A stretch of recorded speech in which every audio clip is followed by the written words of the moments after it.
De Telefórmula, le agradezco muchísimo su compañía. Tenemos un pequeño problema técnico, le ruego una disculpa. Por supuesto, saludo a quienes nos siguen a través de la radio y por supuesto las plataformas de internet. Seguimos, por supuesto, con toda la información que le he venido comentando de la reunión de la Asamblea General de Naciones Unidas. Secretario General Antonio Guterres la abrió y recibió a los líderes de buena parte del mundo y advirtió que el mundo está efectivamente en un momento muy tenso. Parte de lo que dijo fue esto. Nuestro mundo está en peligro y paralizado. Las divisiones geopolíticas están socavando la labor del Consejo de Seguridad, socavando el derecho internacional, socavando la confianza y la fe de las personas en las instituciones democráticas. La inteligencia artificial está amenazando la integridad de los sistemas de información, los medios de comunicación y, de hecho, hasta la propia democracia. Parte de lo que dijo, y bueno, pues hoy abrió Brasil la sesión, planteó distintos asuntos, básicamente Bolsonaro pues fue a defender su posición, que va a elecciones en los próximos días, no le está yendo muy bien en las encuestas, habló de Nicaragua, habló de distintos asuntos. En el caso de Boric, condenó directamente el presidente de Chile la invasión rusa a Ucrania, esto dijo.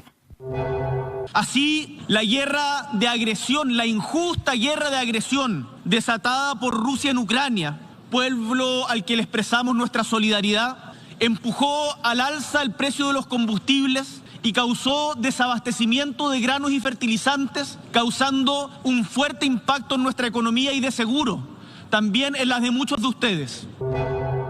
Bueno, otros líderes mundiales hablaron, uno de ellos fue Gustavo Petro, que hizo una fuerte condena a la estrategia de combate a las drogas. Tuvo también Emmanuel Macron y él de una manera muy clara dijo, hemos vuelto a la época del imperialismo. El más fuerte determina en qué momento invade al otro y bueno, pues por supuesto es el momento que optar entre guerra o paz. El presidente de Turquía también hizo uso de la palabra y dijo que, entre otras cosas, se plantea hoy un desafío que incluiría, un acuerdo de paz, el retorno a la soberanía de Ucrania de pues todos los territorios que hoy están bajo control ruso. Bueno, eso ocurrió en Nueva York. Aquí en México inició la cumbre global sobre democracia. Al inaugurar el consejero presidente Lorenzo Córdoba, consejero del INE, señaló que la democracia perece cuando quienes desde una posición política la utilizan como medio para polarizar, acosar o promover la intolerancia.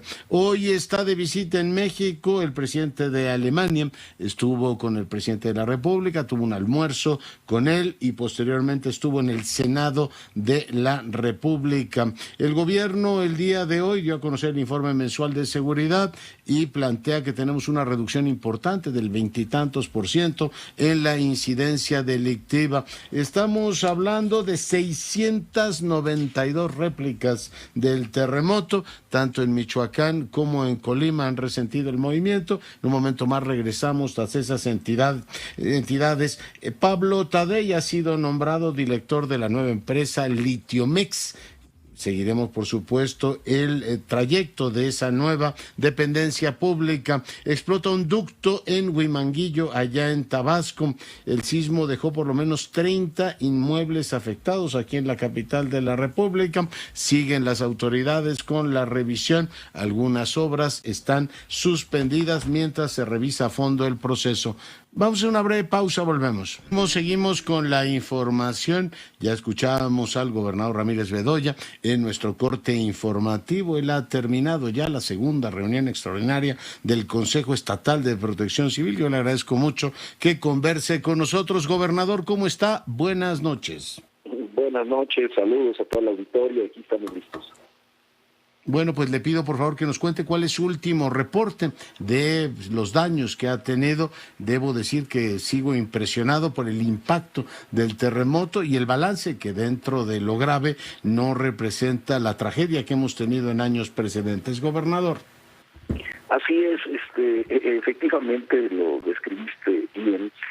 Ayer que fue el terremoto, pues considerábamos que iba a tener un impacto mayor, sobre todo por la magnitud, cercano a los 8 puntos Richter, 7.7 al final, en me trasladé ayer a la zona directamente, hoy también estuve ahí, ya estoy en Morelia, estuve hoy en Coahuayana y en Aquila, hoy estuve en la cabecera municipal de Aquila, y pude constatar que también el centro de salud de esta cabecera municipal pues está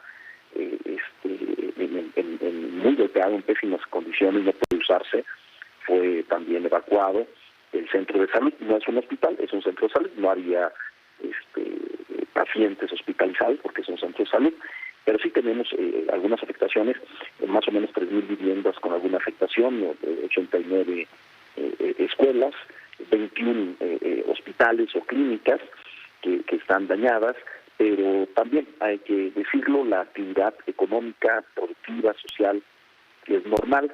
Decretamos el día de hoy y seguramente el día de mañana que no habrá clases para hacer mañana tampoco. Mañana tampoco para hacer una evaluación, pero yo confío que ya el día jueves ya volvamos a clases normales en esta parte del estado, 11 municipios nada más. En el resto todo está las escuelas trabajando de manera normal. Algo interesante es que no tenemos ninguna comunidad, ningún municipio incomunicado vía terrestre, es decir, tenemos acceso a todos los municipios, a todas las comunidades, eso hay que señalarlo, y bueno, esto nos permite mantener cierta normalidad en la zona, y bueno, estamos atendiendo también muy de lleno el municipio de Cualcomán, estuvo el día de hoy todo el día el secretario de Comunicaciones y Obras Públicas ahí. Que ahí fue el epicentro, ¿verdad? Muy cerca. Ahí fue el epicentro a 60 kilómetros más o menos, de la cabecera municipal de Cualcomán. Así que tenemos la información al cierre de hoy y ya hoy, si te comento, hace una hora salimos del Consejo Estatal de Protección Civil y pues ya pedimos o decretamos en el Consejo para mandarlo a la Federación que se considere pues zona de afectación para lograr tener recursos en una zona de desastre, aunque no hay tal desastre tal cual. Lo que antes era el Fonden, ¿no? Pero entiendo que van a hacer un censo, gobernador. Sí, ya se está haciendo el censo con el gobierno federal, estatal, empezamos por los hospitales, las escuelas, y también se van a atender las casas que tienen afectación. Ya, oiga, en términos generales, ¿ya hay fluido eléctrico en toda la entidad? Sí, estaban la Comisión Federal de Electricidad estaba restableciendo hoy en la cabecera municipal de Aquila la energía eléctrica. Entonces se está trabajando para restablecerla en ciertas comunidades donde la luz se fue, pero hoy, por ejemplo, ya había telefonía celular en el municipio de Coahuayana, es decir, muy pronto se está restableciendo la normalidad. En el municipio de Cualcomán hay energía eléctrica y hay también comunicación vía celular y vía terrestre. Ya, preguntarle, ¿hay alguna actividad económica que se haya visto en este caso afectada? Ya nos hablaba el balance de escuelas, hospitales, etcétera. ¿Hay alguna actividad económica que se haya visto afectada por el terremoto? No, ninguna.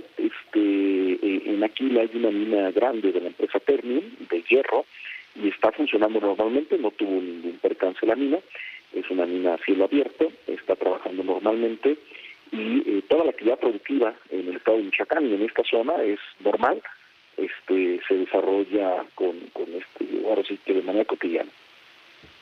Oiga, aquí en la capital decimos que lo que iba a ser un interescuadras, es decir, un simulacro, igual que nos ocurrió hace algunos años, se convirtió en un partido de Supercopa. ¿Qué evaluación tiene en este caso del funcionamiento del sistema de protección civil? A usted es el primer terremoto que le toca como gobernador, ¿no? Sí, es el primero de esta magnitud. Estamos en una zona sísmica. El temblor de 1985 ocurrió en frente a las costas de Lázaro Cárdenas, Michoacán, y de Zihuatanejo, en Guerrero, y ahora ocurre en esta parte del estado, en Cualcomán. Estamos en una zona sísmica, hay que reconocer eso. Pero es el primero que me toca de esta magnitud. Yo lo he dicho, la naturaleza fue bien benevolente con nosotros, sí nos sacó un susto, la verdad, porque sí fue intenso el movimiento telúrico, el sismo, pero finalmente no ocurrió para la magnitud. Aquí no tuvimos ninguna persona fallecida, es decir, no tenemos que lamentar pérdidas de vidas humanas, y la actividad realmente se desarrolla pues de manera normal. La verdad es que fue benevolente la naturaleza con nosotros también. Oiga, pero el sistema de protección civil queda satisfecho. Sí, por supuesto, la reacción fue inmediata. Tuvimos información. A mí se comunicó conmigo el presidente a los 10 minutos del temblor y ya teníamos información muy precisa de que no teníamos un gran impacto por el temblor. Se desdobló bien la estancia de protección civil, también la Secretaría de Salud, la Secretaría de Obras Públicas, el plan de M3 del Ejército Mexicano, es decir, se accionó de manera correcta. Muy bien. Pues, gobernador, le agradezco muchísimo que haya estado esta noche con nosotros y nos mantenemos pendientes. Gracias, saludos y buenas noches. Gracias, el gobernador Ramírez Bedoya de Michoacán, hoy conversando con usted, dándole el parte de lo que ocurre precisamente allá en Michoacán. Bueno, seguimos con la información. Vamos ahora contigo, Enrique Hernández, adelante. No tengo a Enrique Hernández. Bueno, me dicen que a quien sí tenemos es a Raquel Flores. Raquel Flores, adelante. El secretario de Seguridad Ciudadana, Omar García Harfuch, informó que fueron asegurados 345 kilogramos de cocaína, 24 de marihuana, un arma de fuego larga, 12 equipos telefónicos, $28,000 y 6 vehículos. 4 de ellos utilizados para ocultar narcóticos en 3 acciones operativas en las alcaldías Álvaro Obregón, Coyoacán y Benito Juárez, en las que se detuvieron a 4 personas dedicadas al trasiego de droga en colaboración con el cártel Jalisco Nueva Generación. El funcionario de la Ciudad de México detalló que para lograr estos resultados se llevó a cabo un trabajo coordinado durante al menos 7 meses en los que se realizaron acciones de vigilancia y seguimiento de personas relacionadas con una organización criminal. Por ello, se ubicaron diversos inmuebles aparentemente utilizados para el almacenamiento de divisas y droga que posiblemente serían llevadas a distintos estados del país, así como en los Estados Unidos y Australia.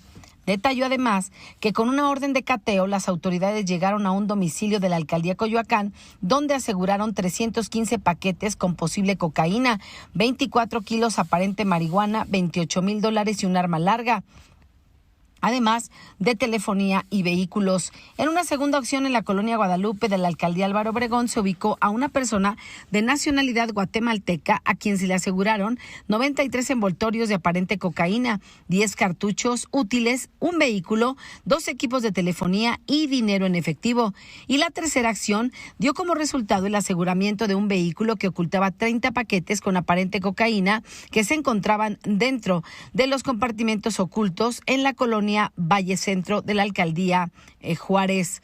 El secretario de Seguridad Ciudadana dijo que estas acciones de investigación y detención participaron el Centro Nacional de Inteligencia, efectivos de la Secretaría de Seguridad Ciudadana, junto con personal de la Fiscalía General de Justicia, por lo que concluyó que todo lo anterior se debió gracias a este trabajo coordinado que se mantiene con las dependencias encargadas de la impartición de justicia. Con los resultados de estas acciones operativas, la Secretaría de Seguridad Ciudadana, la Fiscalía General de Justicia y, por supuesto, el Centro Nacional de Inteligencia, a quien nuevamente agradecemos a la secretaria Rosa Isela su apoyo, refrendan su compromiso de continuar con la desarticulación y debilitamiento de grupos criminales generadores de violencia en un marco de coordinación con las autoridades de los 3 órdenes de gobierno.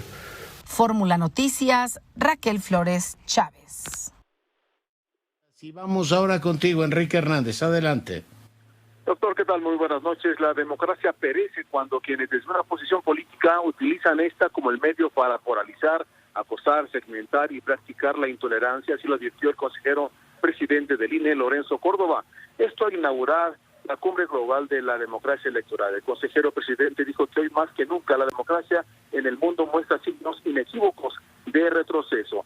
Antes la desinformación era utilizada como mecanismo para acceder al poder político, sin embargo, hoy se ejerce en el ejercicio del poder político. Vamos a escuchar a Lorenzo Córdoba. La democracia se vulnera cuando dichas instituciones y quienes laboramos en ellas somos objeto de descalificaciones, amenazas e incluso agresiones físicas. Cuando somos, como instituciones, sujetas a la asfixia presupuestal y amedrentadas con reformas legales que esencialmente buscan facilitar la influencia del gobierno e incluso permitir la captura institucional con fines políticos. Y es preocupante cómo crece el acoso en contra de la libertad de expresión, señaladamente en contra de las instituciones encargadas de la organización de las elecciones, postura a la que también se sumó, por cierto, la secretaria general adjunta para la consolidación de la paz de Naciones Unidas, Elizabeth Espeja. Vamos a escucharla. Vemos la apatía y vemos la desinformación, vemos que continúan ciertos problemas, desigualdades raciales, de género y otras que son cada vez mayores, y la negación a aceptar resultados electorales que muchas veces culmina en violencia, y todo esto puede envenenar la cohesión social. Dijo también que existe preocupación por la dolorosa polarización y popularismo que se vive en las democracias en medio de la desigualdad social. Doctor, el reporte que les tengo. Te lo agradezco mucho. Bueno, pues serán 2 días de esta cumbre global de la democracia, en la cual, bueno, pues estarán académicos, autoridades electorales, discutiendo efectivamente los temas que tienen que ver con la democracia y, bueno, pues todas sus amenazas. Muchas gracias por el reporte. Buenas noches. Y tengo ya en el enlace al doctor Alejandro Frank, él es físico, él es miembro del Colegio Nacional y para fortuna nuestra hoy conversa con nosotros. Doctor, bienvenido. ¿Qué tal? ¿Cómo estás, Leonardo? Un gusto estar aquí. Feliz de recibirlo. Mire, hace unos días, lo uso como introducción simplemente para entrar al tema, leía una notable obra de Edgar Morán, que es un hombre pues que ha dedicado su vida, un centenario, a estudiar la complejidad, un tema sobre el cual también usted nos ha ilustrado. Y de pronto, bueno, pues cuando uno se mete a estos temas de la complejidad, resultan casi siempre desbordantes, y dice uno, a ver, ¿cómo explicar, por ejemplo, asuntos como el que tuvimos ayer, que en 3 ocasiones hayamos tenido sismos de magnitud enormes y que pues al no tener capacidad de explicarlos nos vamos por una lógica lineal y decimos, esto seguramente, doctor Frank, se trata de una obra maligna o de una pues cuestión de alguna especie de duende terrible que atenta con nosotros? Le doy la más cordial bienvenida y le pido que me ayude a entender todo esto. Gracias, Leonardo. Mira, efectivamente ha coincidido que ha habido 3 terremotos en día 19 de septiembre, fue en 85, en 2017 y en 2022. Decía en una película de James Bond, su enemigo Goldfinger decía, 2 veces es coincidencia, 3 es una conspiración. Pero en realidad es una coincidencia, y eso es lo que quisiera tratar de explicarle al público, porque siendo el día del simulacro, obviamente la gente ha entrado en alarma, hasta en pánico, en teorías conspirativas, como usted dice, superstición, pseudociencia, hasta quieren consultar a Maussan. Entonces sí es muy importante que la gente esté tranquila y que tratemos de explicarle que aunque parece algo muy, muy extraño, no es tan improbable que suceda. Tal vez una manera de explicarlo sea, número 1, entender la cantidad enorme de sismos que tenemos en nuestro país, de diferente magnitud. Se usa unos números que la gente probablemente no sabe lo que quieren decir, pero que es un aumento cuando cambia uno, por ejemplo, de 5 a 6, de 6 a 7, es 10 veces la magnitud del sismo. Digamos, el 7 es 10 veces más potente que el 6. Efectivamente, mientras más potentes son menos probables. Es decir, suceden pocas veces comparado con múltiples sismos. No sé si se puede ver figuras que hay al respecto que tienen una enorme cantidad de sismos, sobre todo cerca de donde están las placas tectónicas. Las placas tectónicas son placas que están en movimiento constante, lento, pero constante, se presionan unas contra otras, y de repente una, por ejemplo, puede subsumirse, meterse debajo de otra placa, y eso produce este tipo de terremotos. También ha coincidido que ha habido vulcanismo, pero no hay ninguna prueba de que, por ejemplo, esto tenga algo que ver. Tal vez en el volcán de Colima, una pequeña sacudida es como un agua mineral que uno sacude, pero no es la causante, digamos, de las erupciones. ¿Y en el Popo, doctor? Sí, el Popo está más lejos, entonces no hay ninguna evidencia, aunque no se puede descartar 100%, que haya una pequeña influencia, es una sacudida, pero no hay una, digamos, una situación causal.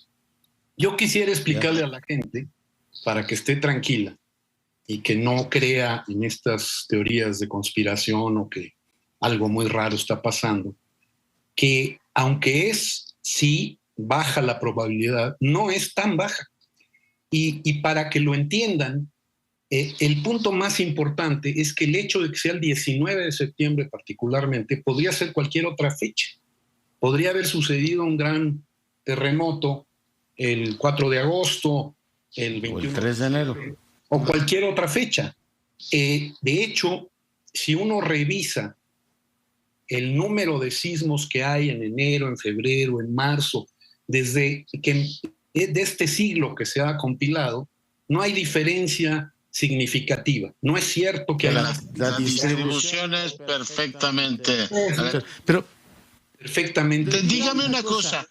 ¿Hay otra, digamos, región sísmica que haya tenido en el arco de 40 años? Yo sé, San Francisco. Veíamos que en Taiwán hubo también un terremoto fuerte la semana pasada. ¿3 de esa magnitud el mismo día? ¿O la coincidencia es solo mexicana? No. Quiero explicar esto en el siguiente sentido. Si uno va a una fiesta donde hay 40 personas y uno se pregunta, ¿qué probabilidad hay que 2 personas cumplan el mismo día del año? Cualquiera de las 2 personas. Si hay 40 personas, la probabilidad es casi 100%. 100%. No parece claro, ¿verdad? Ahora, si yo le digo qué probabilidad hay que alguien cumpla el 4 de agosto, que es mi cumpleaños, eso sí es muy diferente. Pero no tiene nada de particular el 19 de septiembre. Esto podría haber ocurrido en cualquier otra fecha.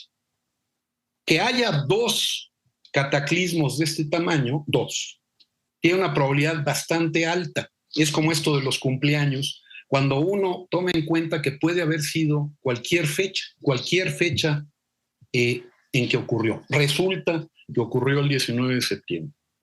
La pregunta más científica es decir, ¿qué probabilidad hay que haya 2 o que haya 3 sismos grandes en un periodo de tiempo grande, como ha ocurrido ahora, digamos desde 85 para acá?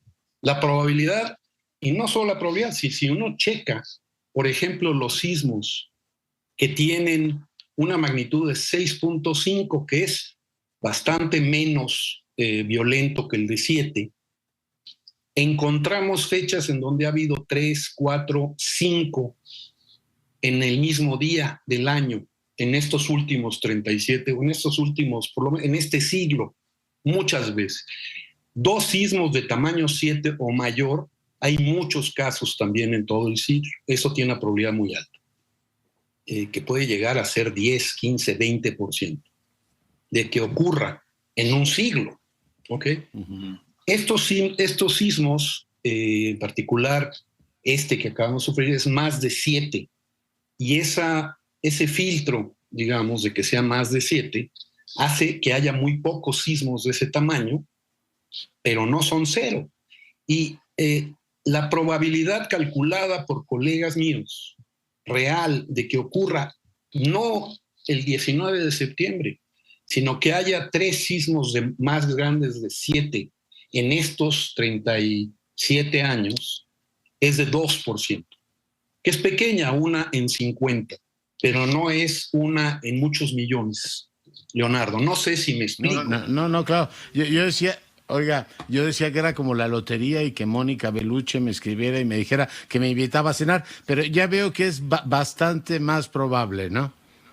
Mire, si usted espera que una chica guapa lo invite a cenar, cualquier chica, la probabilidad va a aumentar millones de veces, se lo aseguro. Y ese es el punto aquí, que ocurrió el 19 de septiembre, pero pudo haber sido, como le digo, en cualquier otra fecha.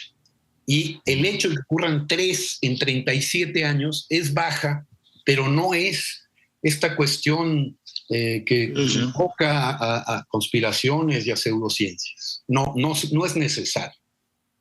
Ya, todo el tema de la superstición. Bueno, nos ha quedado absolutamente claro. Interesante ver cómo un terremoto se conecta con distintos saberes. Ya me decía el tema de la vulcanología. ¿Puede afectar en otros ámbitos? Bueno, puede tener efectos sobre, no sé, el clima o alguna... Hemos oído mucho de todos estos temas, pero ¿cómo se van conectando los distintos fenómenos, doctor? Sí, don Leonardo. En realidad hay una muy poca conexión entre el clima, por ejemplo, y la sismología. Muy poco, si es que la hay. La vulcanología sí tiene más que ver, sobre todo si ocurren, sabemos que cuando el Popo tiene una pequeña, una mediana erupción, se producen sismos. Eso, en ese sentido, es clarísimo. Lo que pasa es que son sismos no de magnitud 7, sino magnitud 2, 3, 4, que es muchas veces menor. Entonces, claro que hay una conexión, proviene también de los movimientos de la Tierra.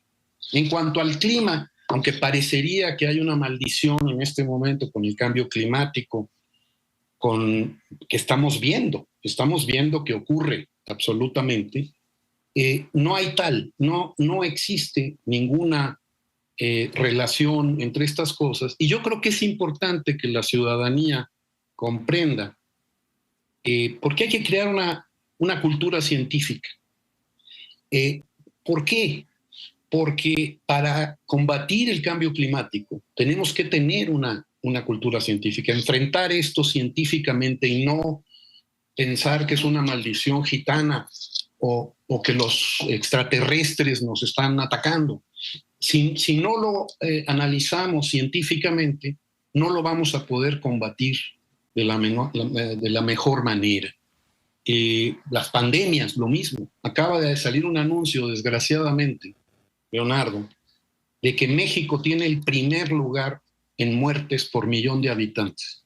Esto publicado por la Organización de Salud Internacional. Entonces, es una tragedia. Quiere decir que no... Sí hay unos factores de que sí hay mucha obesidad en México, etc., pero eso no lo explica. Tenemos que tener una visión científica, una cultura para entender las cosas racionalmente y combatirlas de la mejor manera. Muy bien, pues no sabe cuánto le agradezco el tiempo. Yo me estaba formando en la fila de los supersticiosos, pero después de escucharlo usted quedo absolutamente tranquilo, doctor Frank. No hay que oír a Goldfinger, a James Bond, en que... Yo prefiero escucharlo a usted. Muchas gracias. Escuchar al doctor Frank, miembro del Colegio Nacional, quien para fortuna nuestra hoy nos ha dado esta explicación. Un lujo tener a un sabio de esa talla explicándole uno de estos temas. Gracias, doctor Frank. Muchísimas gracias, a sus órdenes y muchos saludos a su audiencia. Bueno, pues ahí lo tiene, físico, experto en temas de complejidad. Entonces, este asunto vale mucho la pena si usted tiene tiempo. Él hablaba, el doctor, de la difusión de la cultura científica, yo lo creo. Pero estos temas de la complejidad, cómo se van a conectando ciencias de la naturaleza con ciencias de la materia y ciencias humanas, es absolutamente fascinante. Bueno, vamos a otros temas el día de hoy. Mi compañero Joaquín López Dóriga publicó la segunda entrega de su entrevista con Marcelo Ebrard y le dijo cosas muy interesantes, por ejemplo, si había o no segundas oportunidades en la presidencial después del 12. Parte de lo que le dijo Marcelo Ebrard fue esto. Sí quieres ser presidente de México, Marcelo. Sí, claro, sí, ya lo he comentado. No tendría por qué contestarte otra cosa. Claro que sí, para eso me he preparado 40 años. Lo que estoy yo planteando es que se haga una encuesta, bueno, similar, y si se quiere hasta con una sola pregunta, ¿no? Pues, ¿quién debe ser? Sí. Y ya. ¿Y eso no los desgasta, Marcelo, que haya empezado esto tan temprano? Pues el presidente lo explicó lo que en la mañanera, bueno, varias veces lo ha dicho, o lo ha explicado, de que quiere un proceso, o piensa que a lo mejor es un proceso lo más abierto posible, y los tiempos apenas te darían. Si te esperas, tendrías que ir a un modelo más cerrado, porque normalmente la definición del lado o el candidato hacia la elección presidencial pues, tiene que ser a fines de 23, digamos, octubre, por ahí, cuando muy tarde, ¿no? Noviembre. Septiembre, dice Mario. Parte de lo que le explicó, efectivamente, la entrevista completa está en las redes sociales de López Dóriga. Vamos a una breve pausa, regresamos en un instante. Vamos ahora contigo, Jenny Valencia, adelante. Gracias, Leonardo. Te comento que el indicador oportuno de la actividad económica anticipó un aumento de este indicador de la actividad económica de 2.9% en agosto a tasa anual.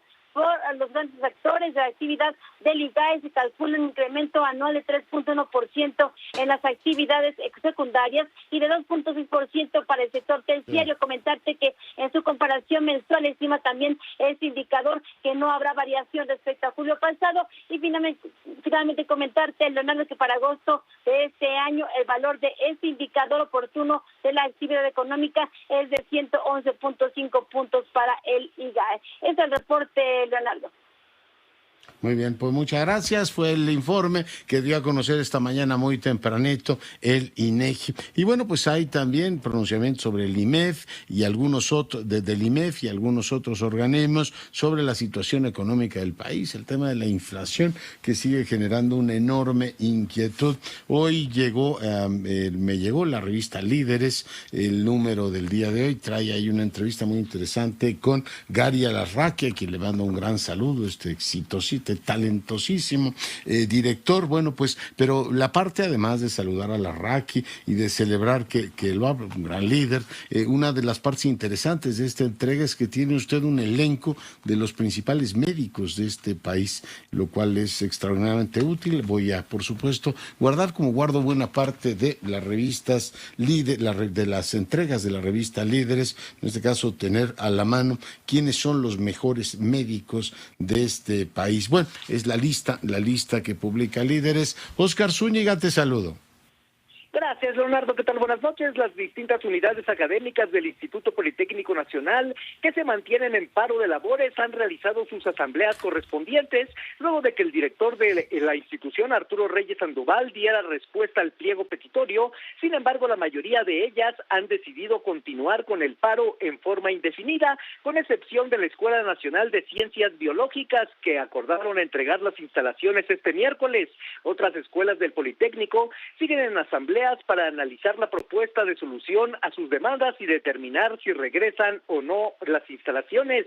En tanto, los estudiantes del turno matutino de la Escuela Superior de Ingeniería Mecánica y Eléctrica de Zacatenco determinaron mantener el paro indefinido. La Escuela Superior de Ingeniería y Arquitectura no tendrá labores mañana. También sigue el paro en la Escuela de Ingeniería Química e Industrial de Extracciones y en la Unidad Profesional Interdisciplinaria de Ingeniería y Ciencias Sociales y Administrativas, donde este jueves tendrán asamblea general. En tanto, en la Escuela Superior de Comercio y Administración Campus Tepepan aplazaron su asamblea y aún no han dado la fecha de cuándo la retomarán. Otras escuelas mantuvieron paro de 48 horas y ya han reanudado sus clases.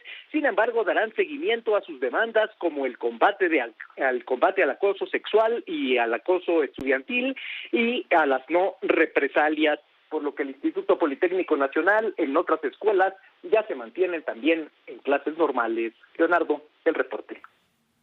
Gracias. Y bueno, pues seguimos con la información. Hoy también recibe el libro del mi querido y admirado Ricardo Oms, presidente de la Academia Mexicana de Comunicación, México Dividido, o cómo entender la mexicanidad hoy en día, mismo que en cuanto pueda le hincaré el diente. Fíjense que bueno, pues le he estado platicando el debate que ha tenido lugar en Nueva York, interesantísimo, el Parlamento de la Humanidad sesiona, ya le contaba lo que han dicho Bolsonaro, lo que dijo también Boric, lo que dijo también Erdogan. Platicamos también de lo que dijo el presidente de Francia. Dijo, hemos vuelto a la era del imperialismo, literalmente a la era del más fuerte. Yo soy más poderoso que usted y por tanto lo invado. E hizo un razonamiento público para quienes no necesariamente están viendo con claridad este tema. A ver, hay soldados rusos en Ucrania, no soldados ucranianos en Rusia. Ese es el tema que nos divide en estos momentos y hay que, pues por supuesto, enfrentar el asunto de la paz. Vamos ahora a escuchar a Alberto Fernández. Él también participó, el presidente de la Argentina, el día de hoy en la sesión de Nueva York. Todo va en detrimento de los más postergados. La Argentina cumplirá su rol como productor y exportador confiable de alimentos nutritivos y de calidad. También como proveedor de tecnologías aplicadas a la producción de alimentos para mejorar su rendimiento. Eso fue lo que dijo y bueno, pues el día de mañana se espera que Joe Biden haga uso de la palabra y bueno, pues el resto de los líderes mundiales. Le recuerdo que el jueves por la tarde hablará el canciller de la República. Le comentaba que platicó con Joaquín López Dóriga y le tengo otro fragmento de esa interesante entrevista. Esto le dijo. ¿Tienes que ser candidato necesariamente por Morena, Marcelo? Yo quiero ganar la encuesta que Morena va a hacer. Y entonces la puedo ganar porque lo que me dicen las encuestas que conozco. Entonces no tendría por qué pensar otra ruta, ¿no? Soy parte del gobierno. O sea, Andrés lo ha apoyado hace 20 años, 22 años, desde el año 99, que lo apoyé como candidato de gobierno. Entonces no tendría por qué pensar otra ruta distinta, ¿no? Bueno, pues es lo que contó Juan Antonio Jiménez. Adelante. Gracias, doctor. Muy buenas noches. La delegación del Estado de México de la Fiscalía General de la República obtuvo del Juzgado Segundo de Distrito de Procesos Penales Federales con sede en Toluca sentencia condenatoria de más de 223 años de prisión en contra de José Montiel Cardoso, un integrante de la banda de secuestradores conocida como los Petricholet, por los delitos de delincuencia organizada y secuestro. Al sentenciado se le atribuye pertenecer a dicha organización que operaban principalmente en la Ciudad de México y en el Estado de México. Este sujeto está relacionado con el plagio y homicidio en hechos ocurridos el 14 de julio del 2008 del menor Fernando Martí, hijo del empresario Alejandro Martí. José Montiel fue detenido en agosto del 2009 en cumplimiento del mandamiento de captura que había en su contra, dejándolo a disposición del juez de la causa, quedando interno en el Centro Preventivo y de Readaptación Social de Otumba en el Estado de México. Posteriormente, y tras cumplir con la reposición del procedimiento determinada por la autoridad competente, el Ministerio Público de la Federación presentó los datos de prueba al juez que permitieron que se dictara sentencia condenatoria de 223 años, 8 meses de cárcel y 7,700 días multa. Doctor, el reporte. Muchas gracias por el reporte y bueno, pues seguimos por supuesto con la información. Vamos ahora a enlazarnos con mi compañera Rocío Galván. No, en un momento más vamos con ella. Y bueno, pues le comentaba que son 692 réplicas las que hemos tenido, lo cual es absolutamente impresionante. Un terremoto de magnitud extraordinaria también. Ya platicábamos con el doctor Frank de eso. Nos puso en claro que tampoco es una cuestión de maldición bíblica, esto de que caiga todo el 19 de septiembre. Pero hay dos cosas que creo que vale la pena en este caso poner sobre la mesa en clave positiva. Por un lado, pues la ingeniería mexicana, como me decía ayer el presidente de Coparmex, ha mejorado notablemente. Y la segunda es que el sistema de protección civil también ha funcionado. Si usted, bueno, pues usted es muy joven, pero si le han contado lo que ocurrió en este país en los 80, cuando tuvimos el sismo, pues el gobierno se hizo pelotas, nadie sabía cómo responder, el gobierno de la Ciudad de México, el gobierno federal, todo aquello fue un lío impresionante. Por supuesto que hemos madurado, lo cual es alentador. Yo decía esta mañana tempraneto que, bueno, pues si en temas de seguridad, por ejemplo, no hemos logrado tener todavía fiscalías que funcionen, hay asuntos como del económico, todo lo que tiene que ver con la gestión de la economía y el tema de la protección civil, en el que está claro que sí podemos aprender y sí podemos mejorar cuando ponemos de nuestra parte un sistema completo en el cual colaboran distintas partes. Uno de los eslabones de la cadena de protección civil somos precisamente los medios de comunicación. Hay todo un trabajo de preparar, generar conciencia entre la población de lo que esto ocurra, bueno, mejorar las normas, la inspección, etcétera. Es decir, en el arco de 40 años vemos cómo sí se pueden cambiar las cosas. De esto, pues nos debe dar confianza en nosotros mismos. A ver si se hacen las cosas bien, obviamente, pues si pones en protección civil a gente que no tenga la capacidad o la voluntad, efectivamente, de profundizar en el saber, en la experiencia, darle continuidad. La protección civil no es ni de derechas ni de izquierdas, es aprender, son habilidades que los estados tienen para funcionar mejor. La seguridad pública, en buena lógica, debería ser exactamente igual. O sea, tú quieres policías que funcionen igual que funciona la protección civil. Cuando llega el malo o cuando llega la desgracia, en este caso el desastre natural, lo que quieres es un estado que funcione, no un estado ideológico, ni un estado de tal o cual partido. Por tanto, el desarrollo de capacidades se convierte en un tema fundamental y ahí está la demostración de que sí podemos hacerlo. Rocío Galván, te saludo. ¿Qué tal, Leonardo? Yo también te saludo con mucho gusto. Mira, dos situaciones que te quiero plantear. Una, asesinaron a un policía municipal justo cuando acababa de salir de su turno. Prácticamente iba caminando a su casa, fue atacado a balazos, traía el uniforme, y bueno, pues él se llamaba Alejandro Arcos Salazar. El director de la policía externó su pesar por esto. No hay sospechosos, no hay detenidos, y también en lo que es la zona vitivinícola de aquí de Baja California, el Valle de Guadalupe, fue localizado el cuerpo de un hombre envuelto en una bolsa de plástico. Mira, los asesinatos aquí en Tijuana en este mes ya llegan a 185, o sea, este mes de septiembre, a la altura que va, ya lleva ese número de homicidios, y en total, en lo que va del año, vamos arribando a los 1,500. Entonces, bueno, pues está así la situación.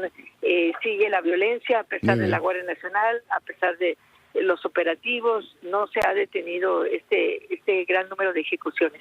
Es lo que tenemos en la información, Leonardo. Rocío, te lo agradezco mucho. Y bueno, pues seguimos con la crónica política. Hoy se dio a conocer que un senador panista, por cierto, tenemos ahí un fragmento de su voz a través de sus redes sociales, dijo que se cerraba un ciclo profesional y político, se pasa a Morena, un senador por Yucatán. Parte, ya le presentaba hace un ratito lo que dijo Mario Delgado. Vamos a escuchar ahora lo que dice él, cómo se justifica ante su electorado que efectivamente ahora cambia de partido. Raúl Paz. No lo tienen. Bueno, pues seguimos con la información. Vamos entonces con Iram Espinosa. Iram, adelante. ¿Qué tal, doctor? ¿Cómo le va? Muy buenas noches. En efecto, bueno, comentarles sobre lo que ocurre en Jalisco el día después todavía de este sismo que se vivió justo el día de ayer.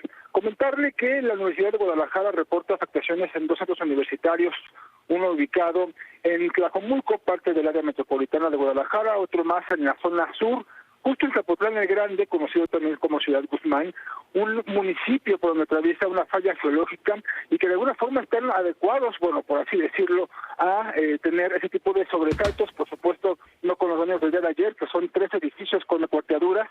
No han logrado determinar si habría necesidad de reconstruir o alguna intervención mayor. Están esperando un peritaje para poder determinar este asunto. Por lo pronto, en ese sitio no se registraron clases el día de hoy. Recordar que ayer por la tarde se suspendieron todas las clases, tanto en la Universidad de Guadalajara como en pues también el sistema de educación pública de Jalisco, doctor.